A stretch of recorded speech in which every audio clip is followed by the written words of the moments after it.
we're going to allow questions again, or encourage questions again, at the microphone.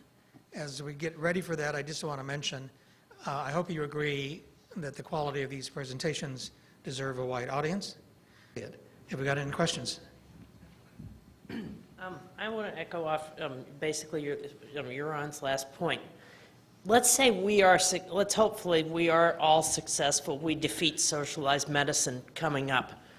My question to you guys is, and maybe this is more appropriate for the last panel, but we're successful. We beat socialized medicine.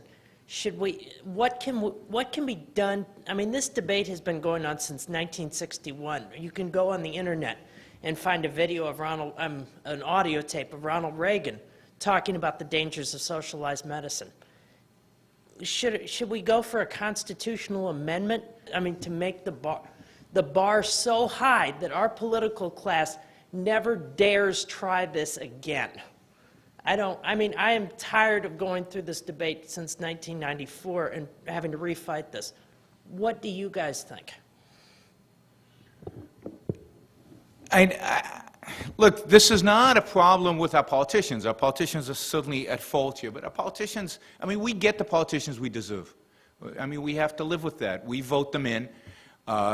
Some of us don't run because we don't want to or because we think it's, it's a hassle. Voters vote these people in. They're not just randomly picked out of nowhere. We get the politicians we deserve. What needs to happen in this country is an educational effort that exactly what we've done here today, that explains what socialism means, what it means for individual American lives, what it means in terms of their ability to thrive and prosper, and then offer Americans an alternative, offer Americans both practically an alternative and philosophically, ethically an alternative. And I think Americans are open to this. This is a country, I'm a refugee from socialism, if you will. I was born and raised in Israel. My father was a physician in Israel, I say, because socialized medicine forced him to retire at the age of 65. He was a brilliant internist who couldn't work anymore because the bureaucrats had decided 65 you have to quit. I know what socialized medicine is like on a very first-hand basis. But we need to explain all that, but then what's unique about this country is that the American people intuitively, they don't have the words for it, they don't have the ideas for it, but intuitively reject that idea. They truly still believe that they have a right to pursue their own happiness. They can't explain it, they don't really understand it, they don't understand what rights truly mean. It's a massive educational effort. There is no quick solutions, constitutional amendments, because they won't pass. Because, unless you educate people, again, if you put this health care bill to vote, it would probably fail right now on the American people. But 6 months ago, it might have passed. So it's just educate, educate, educate. And the deeper the education is, the more philosophical education is, the better the long-term result will be. I agree with you. Absolutely. We can't look for instant solutions. That's what socialists do. They want one program, one big solution like that. It doesn't work that way. On Yaron's point about Medicare, the fact is, the reality is right now that we have 40 million elderly people that we have made a contract with to provide them with health care. They have built their retirement around that contract. We can't take it away from them. But we can change everything going forward so that in the future people will not have that dependency, and we can give the people that are there an opportunity to find another way of doing it. But it's going to took us a long time to get into this mess. It's going to take us quite a while to get out too. Yeah, I mean, I agree completely about Medicare. I wasn't suggesting we eliminate it tomorrow. Right. Any plan to unwind the kind of statist economy we have today is going to have to go many years, and it's going to have to be done gradually, and commitments made, whether it's Social Security, Medicaid, have to be lived up to. It's just a matter of somebody entering the system at 20 can be told now, you will not get Medicare, we're also not going to tax you for Medicare, start planning, you won't get Social Security either, start saving. That's how you have to do this gradually. I agree. Thank you for your... Hi, I'm back again. Yaron, I enjoyed your point about, you talked about Medicare as a third rail. And you can't touch it. If you touch it, you die, right? And I mean, and you link that to the philosophy of need that is sort of governing currently. But I also think that the other reason is, the numbers, right? There are a great deal of old people, and those people are voters.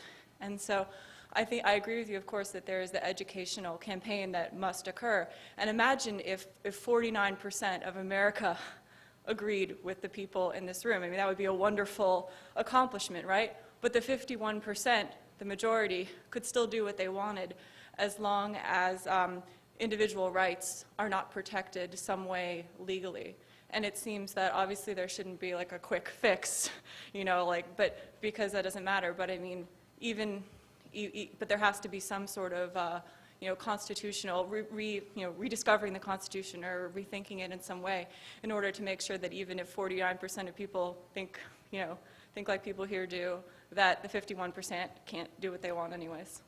Well, I think if we followed the Constitution we have today, we'd be fine. So part of that education has got to be to respect and restore the existing Constitution.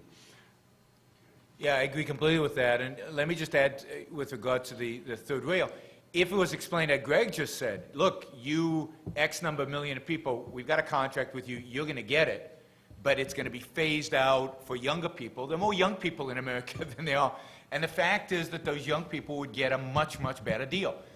Because if you look at the return on the money, just a pure return on the money that they would be investing into the system, and the kind of free healthcare system that would be created, the kind of innovation, they would live much longer, much healthier, much more prosperous.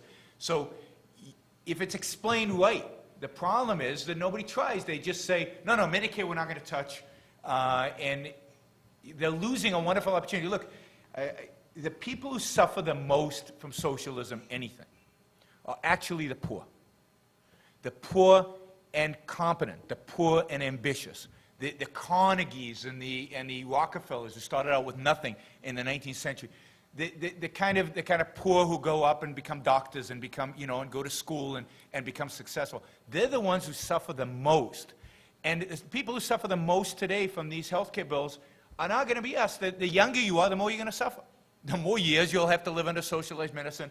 The fewer advances there would be relative to what freedom would. So let's appeal to the young, to the poor, to the people who most have to benefit from capitalism. The huge misunderstanding out there is that the rich are the biggest beneficiaries of capitalism. That's simply not true. The poor and the middle class benefit from capitalism much more than the rich do. And the hidden cost of health care to workers is enormous. There was a great article in the Atlantic Monthly, I think David Brooks referred to it in his column. He's a little squishy, but the article's great. I think it was called How American Medicine Killed My Father. And one of the statistics Goldhill relates in this article is that employers over the lifetime of their employee will contribute close to $2 million for health care for the cost of their employees per person. So when someone says, well, gee, where would I get the money to buy health care? All of that money that would go to your salary is going instead to the insurance company. So liberating that money and making everyone aware of exactly how much is being paid on their behalf without their say-so for a plan that they didn't choose, that they will lose if they ever change jobs, is part of the education that has to happen so that people just are aware of how much the current system is costing them. Thank you. I would like to encourage everyone to go to and send everyone you know who's a rational person to the websites of the Ayn Rand Center for Individual Rights, the Manhattan Institute, Consumers for Healthcare Choices, and the Heartland Institute, the Institute for Health Freedom, John Lewis's Classical Ideals website, and Americans for Free Choice in Medicine, and help us all to thunder in the ears of the fathers of the Senate to protect our healthcare freedom. Thank you.